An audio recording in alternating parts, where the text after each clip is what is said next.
Happy birthday. Happy birthday, Pa.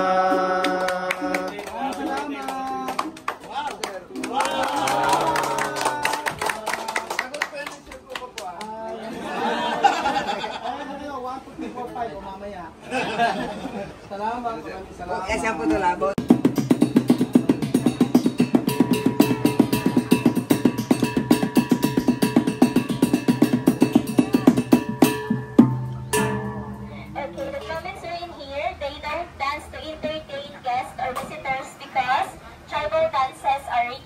Which means sacred. So they just dance if they have ritual events on it, like if they have weddings, good harvest, and prayers. Then before the arrival of a modern guitar, the Palawan tribe have their own two-string native guitar, and that guitar that's considered as one of the first guitar here in the Philippines. They call that Kutjapi or Kulyungan. So now they're going to play a music. More of their music is all about nature, some is all about birds. They're going to play a Boget song, which means bird song.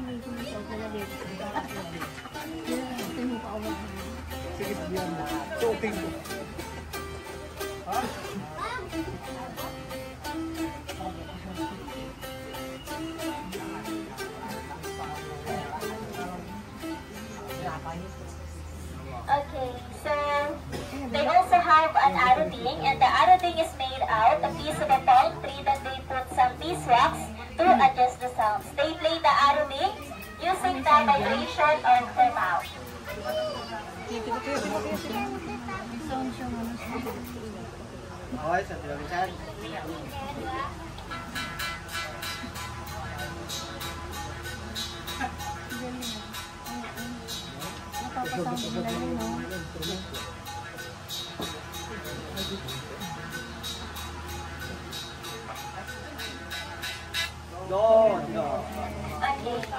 Very good. The Mammoths are back in the mountain as I said they are music lovers. The Palawan tribesmen are also hunter-gatherers. So hunting animals is their source of living in the mountain, and it's part of their diet. And they have two kinds of spears.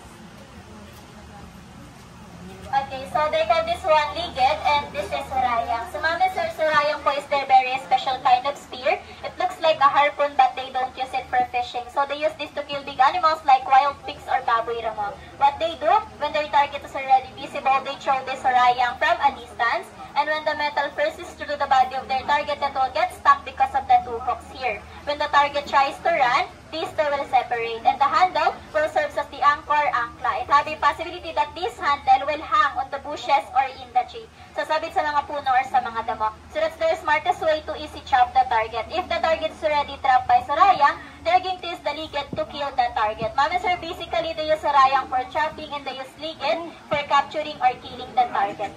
And then back in the mountain, the tribe, they don't use bow and arrow. In the whole Philippines, they are the only tribe who use blow pipes or blow darts. So Pupan in their dialect, dun sumpit in Tagalog.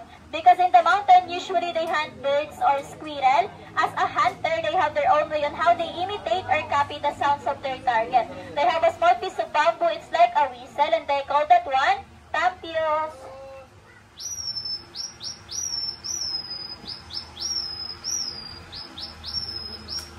So when their target is already visible, they just need to ready their blowpipes. Mammoths are just look at the drawing because that's their target. Oh.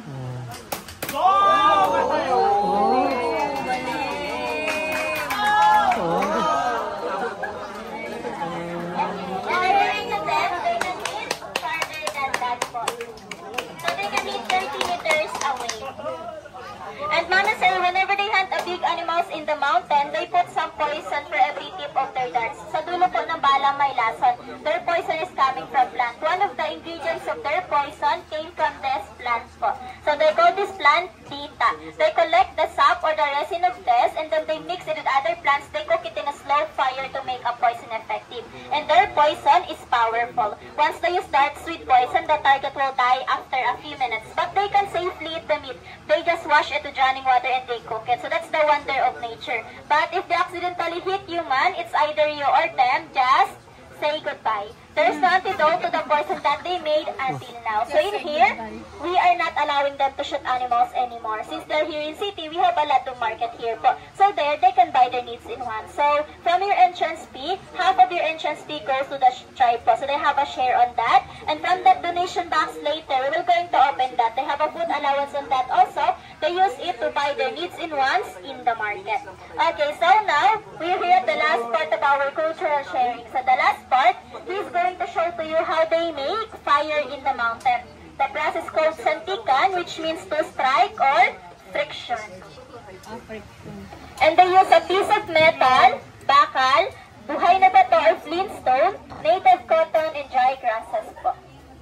You just need to transfer it in the dry grass when the smoke is already visible. Then you just need to blow it harder until he created bigger fire.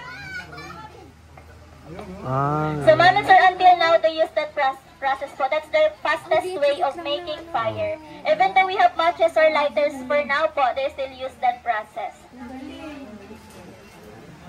They used to it po. It's easy for them to do it.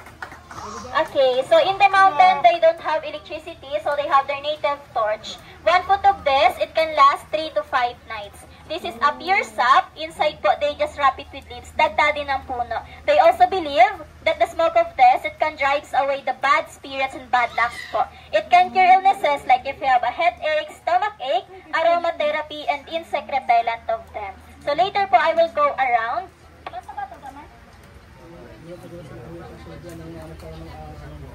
Okay, then try to smell the smoke po. Moments are the smoke of this. It smells good. It smells like an incense po. Mabango siya. Opo, mabango.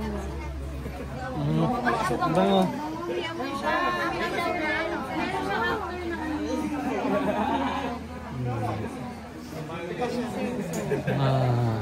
Parang ano?